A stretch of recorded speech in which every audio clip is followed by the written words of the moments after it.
Exactly. So it's bringing it into the range of every player in the field. Yes. Where I think when it's at the top, or especially if you had a less than ideal drive, it's out of range for people distance-wise.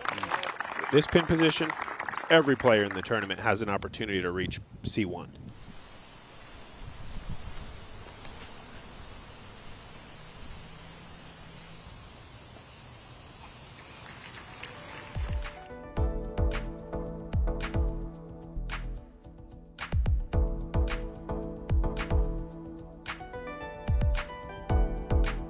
They got to get a big one off. Even though it's so far downhill, you can't just chunk it to the bottom of the hill, because then you bring the OB in on the second shot.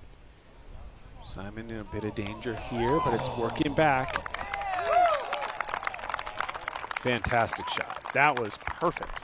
I bet from the T-cam that never looked dangerous, but from the drone it's sort of hard to tell.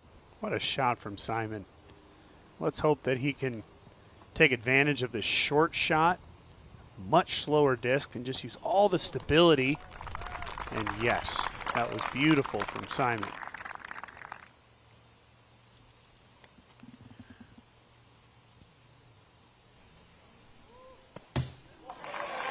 I mean, we just gave him patented creativity off the tee.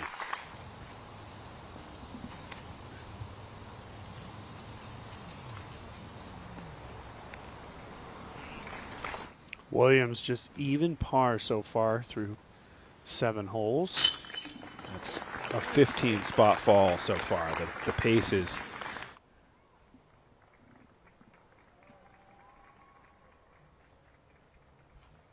Simon found that straight line. Oh, very nice. Lizotte to become just the 3rd player today to birdie hole 15. That's going to end a long run of pars for Simon. He'll be happy to get another blue number on the scorecard. It's not easy. We've all been there. If you haven't asked yourself, why do I play this game in a moment of double bogey, you aren't really one of us yet. Lizotte is up on the dance floor. He'll have a look. They're having trouble getting away from each other so far. That's right. They've pretty much been within 1 shot of each other all day long.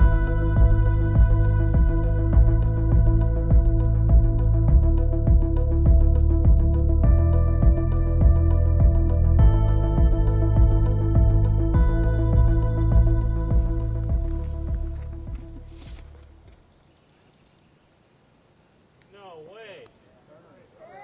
This needs to hurry right.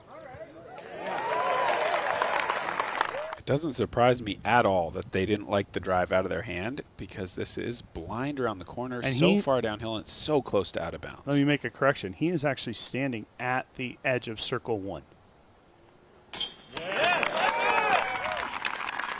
Beautiful putt. Great putt. Beyond this basket, so you want to come in just short.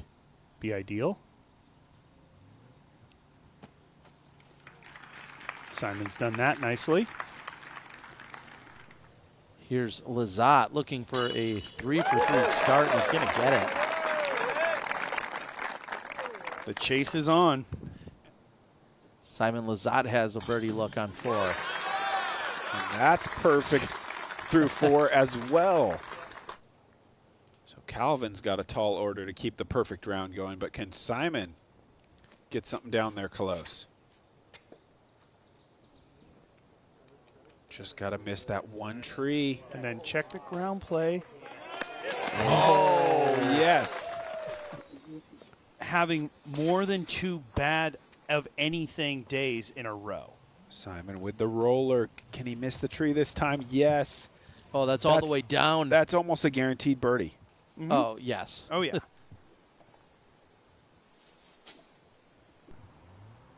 Wow.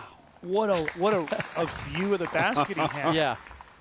Lizotte going for lucky number 7. Needs to avoid the right side out of bounds here on number 7. And he's going to do that, but how deep does he go on the left side here?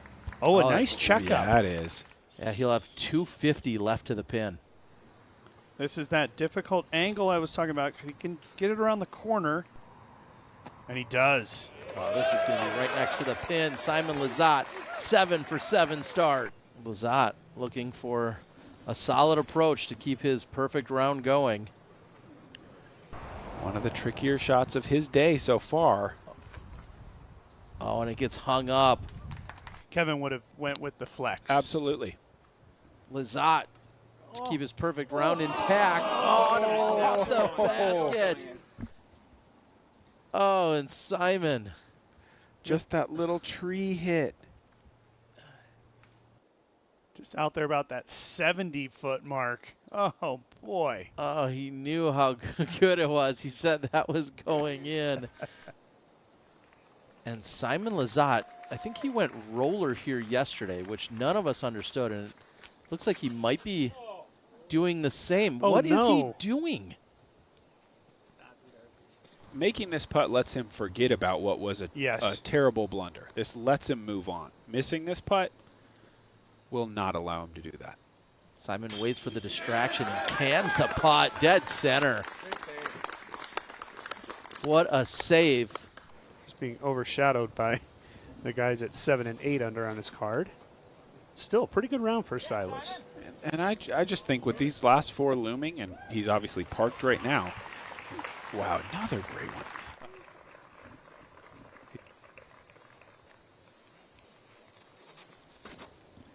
And continues to just be a factor. Simon goes for the big spike here.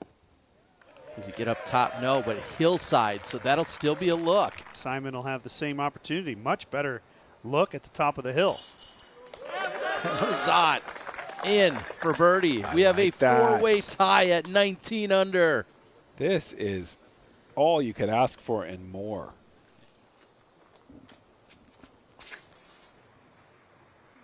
Uh-oh. That's looks got to wide. turn. There it is. There's a lot of turn, but is it enough? It The stays top in. corner. Yes. What a shot. Remember, that was what Eagle did yesterday. Simon, great chance to make a birdie. Looks Pulling inside. right. Sitting down. Oh, Nice. yes. Up on the green. This putt's from just in the circle 2 range. Simon Lizotte, your outright leader. What a day. A bogey-free 11 under by Lizotte pushes him to 20 under. It's going to be fireworks galore tomorrow. Yeah, I think we got 6 guys still with a chance, all the way down to Heimberg at 3 shots back. 6 players that still kind of have a chance to hoist the trophy at the end of the day. And it's a lot of great ones. It's going to be really exciting, as it has been this whole week.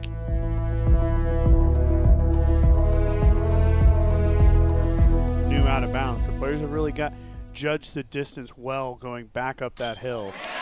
Wow, what a putt from Simon Lizotte. That's a statement on hole number 1.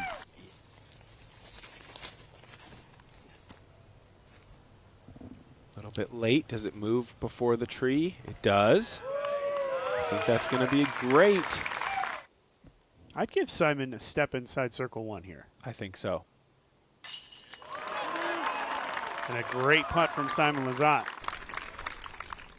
Drifter just barely to the right. Land it in that sunlight up there. And let the hill slow it down. You can't do it better.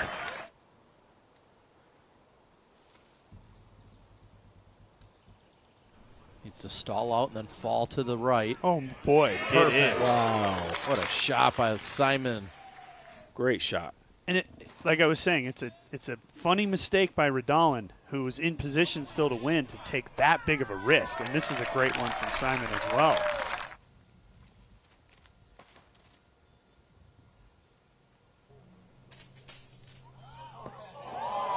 Simon challenging that high ceiling, but almost then playing it off the same branches as Heimberg did. Wow. Yesterday, Simon threw a roller here on 12. Yeah, left us perplexed. When you're capable of this, it doesn't make a whole lot of sense. Yeah, seriously. He's going to be right next to Radalin. He could extend his lead to 3, and Simon Lizotte Dead center. in a way that will virtually guarantee par if you can get a good drive. And Simon will putt before Eagle does. And it's not going to matter. 9 under on the day. Now, seemingly a little worried about time. Also seemingly throwing a perfect shot. Yeah, not too bad. For that much hesitation and second guessing, Simon Lizotte clutches up. But anything on the green for Simon. What? What? What? What? Why? Why? I'm blown away. Is he just thinking cross the green? He's thinking cross the green. The rules do state last place inbounds. Now we know exactly why. He's forcing the par. Well, is it even going to achieve that though? Where's the spot? I think the spot's got got to be straight deep. It's got to be within a variance of that back line. That's got to be what he's thinking. Intentional OB. Yep. Did it on purpose. What a veteran play by Simon.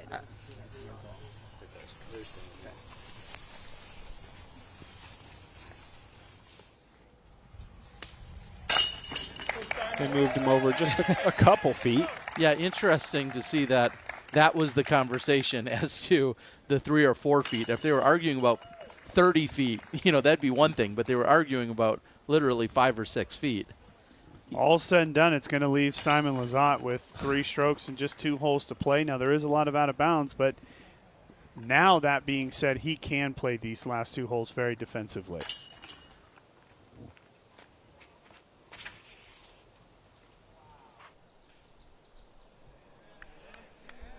That's pulled, but then somehow gets through, and just a little branch clippage. And recap what we've seen here this weekend at our first playoff event of the season. Simon Lizotte, lazy turnover. Simple layup. Beautiful. Simple layup to secure it. And Simon was too strong. Your champion at the Great Lakes Open, Simon Lizotte.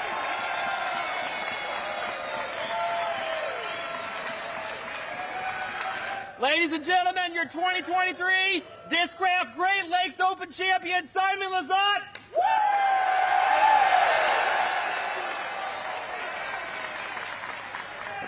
Let's run the round.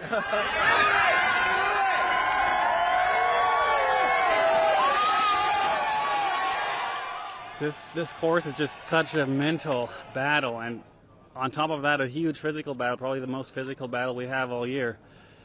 And the heat today and battle with Eagle all around, it just takes so much out of you, especially your 4-day event. I haven't won many 4-day events, so I'm just so proud I played today. It was just amazing. Yeah. Talk about the strategy and why you threw the big stall shot on 16. Well, I was kind of in the fortunate situation where I got Eagle to throw first. The other 2 were kind of still in reach, but Eagle was, I think, only 2 back. And I just told myself that if Eagle goes OB, then the smartest play is just to try and throw as hard as I can at the basket and try to go OB long, because you get a drop basically from 10 feet.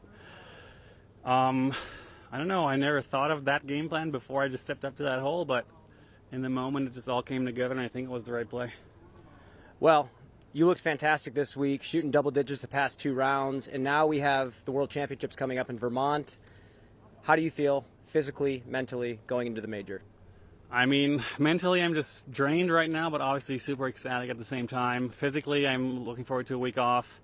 Just trying to carry the momentum in. Michigan was awesome as always. I can't wait to be back. What's up, everybody? Brian Earhart here, and thank you for watching highlights of the Disc Golf Network coverage. For more highlights and pro disc golf content, make sure to subscribe to us on YouTube, and to watch live professional disc golf, make sure to subscribe to us on the Disc Golf Network.